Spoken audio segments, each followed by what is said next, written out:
शेखावाटी का अंचल है। मैं आपके स्वागत में अभिनंदन करता हुआ जोरदार योगी आदित्यनाथ जी का तालियों की गड़गड़ाहट से भारत माता की, भारत माता की। नरेंद्र मोदी जिंदाबाद, आदित्यनाथ योगी जिंदाबाद, आदित्यनाथ योगी जिंदाबाद। सीकर लोकसभा क्षेत्र से प्रत्याशी परम सम्माननीय स्वामी सुमेधानंद सरस्वती जी, भारतीय जनता पार्टी के जिला के अध्यक्ष डॉक्टर कमल सिकवाल जी, पूर्व केंद्रीय मंत्री श्री सुभाष महरिया जी, भारतीय जनता पार्टी के लोकप्रिय विधायक श्री सुभाष मील जी, लोकसभा चुनाव के समन्वयक श्री रामलाल शर्मा जी, माननीय विधायक श्री गोवर्धन वर्मा जी, नमन करते हुए आप सभी बहनों और भाइयों का मैं हृदय से अभिनंदन करता हूं, स्वागत करता हूं। लोकसभा का चुनाव चल रहा है, 18वीं लोकसभा। देश के अंदर उत्तर हो, दक्षिण हो, पूरब हो, पश्चिम हो, सर्वत्र पहले से परिणाम के बारे में हर व्यक्ति आश्वस्त है। कहीं भी आप जाइए, लोग एक ही बात बोलते हैं और वह आवाज है कि फिर एक बार, फिर एक बार। बहनों और भाइयों, जब सबको परिणाम के बारे में पहले से पता है, अब हमारी प्रतिस्पर्धा किस चीज के लिए है कि पिछली बार स्वामी जी ने जितना मत पाया था और पिछली 2 बार जितना पाया था, क्या उन दोनों प्रकार की बढ़त को हम जोड़ करके तीसरी बार उनका सम्मान दे सकते हैं क्या?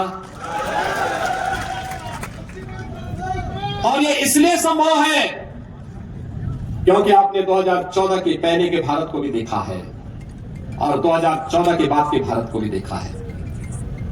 बहनों और भाइयों, अभी 3 दिन पहले की घटना है।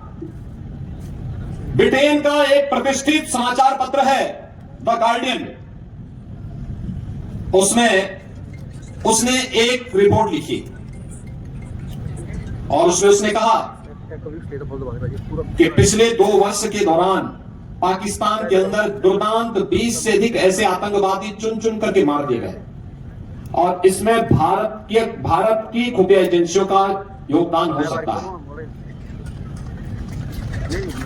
द गार्डियन की समाचार की स्रोत क्या है ये वही बता सकते हैं, लेकिन आतंकवाद एक समस्या है और इस समस्या का समाधान कोई है तो भारत है। भारत इसकी समस्या का समाधान दे रहा है।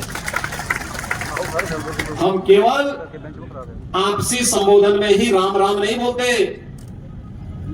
अयोध्या में रामलला कोई विराजमान नहीं करते, आतंकवादियों का राम नाम सत्य है भी करते हैं। सहमत है ना? आतंकवादियों का राम नाम सत्य है, होना चाहिए ना? और ये केवल भारत ही कर सकता है। बस फर्क यही है, फर्क यही है हम उसको वहां पहुंचाते जहां पहुंचना चाहिए और कांग्रेस के लोग उसको बिरयानी खिलाते थे ना। तो इसीलिए तो, और मैं तो भौचक हूं बहनों और भाइयों। देश बंगाल के लोगों ने कम्युनिस्टों को बंगाल की खाड़ी में डुबो दिया है और सीकर शिक्षा की भूमि है। यहां पर सालासर बालाजी की भूमि है, श्री जीर्ण माता की पावन धरा है, खाटू श्याम बाबा की पावन धरती है, भैरव जी महाराज की धरती है। भैरव जी महाराज होंगे तो नाथों के भी तमाम स्थल यहां पर पहले से मौजूद हैं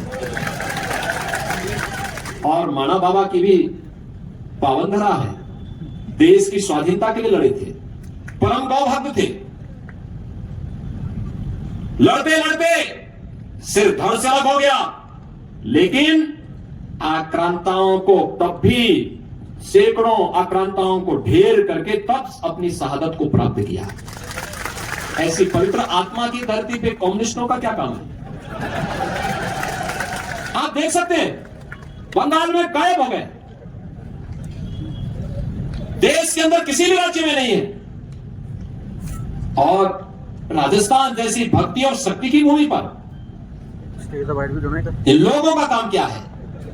और इसलिए बहनों और भाइयों, जब ये देश आज आगे बढ़ रहा है, दुनिया में मोदी जी के कारण भारत का सम्मान बढ़ा है।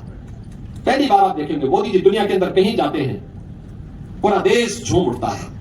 इस सम्मान केवल मोदी जी का नहीं है, 140 करोड़ भारतवासियों का है। सीमाएं सुरक्षित हुई है। आज क्या कोई दुश्मन देश भारत की सीमा में घुसने का दुस्साहस कर पाएगा क्या? घुसने का